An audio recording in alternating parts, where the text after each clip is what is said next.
गया जिले के शेरघाटी आमस प्रखंड अंतर्गत हमजापुर में 80 साल के बुजुर्ग के 25 साल की युवती से शादी करने का मामला सामने आया है। शादी करने वाले बुजुर्ग का नाम मोहम्मद कलीमुल्ला नूरानी है और उन्होंने 25 साल की युवती रेशमा परवीन से शादी की है।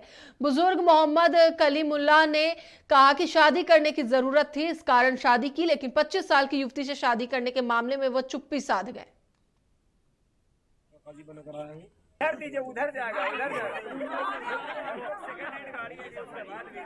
जरूरत है घर में काम करने, बहुत जरूरत है।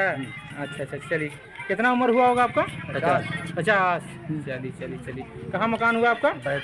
बैदा। क्या नाम हुआ? मोहम्मद कलीमुल्लाह नूरानी। अच्छा है जी हाँ। रहोगे ना साथ में? हाँ। चलो ठीक है। क्या नाम हुआ तुम्हारा? क्या नाम कौन सी हुआ? रेशमा। रेशमा। चलो ठीक है। कहाँ जा रही है अभी? बैदा।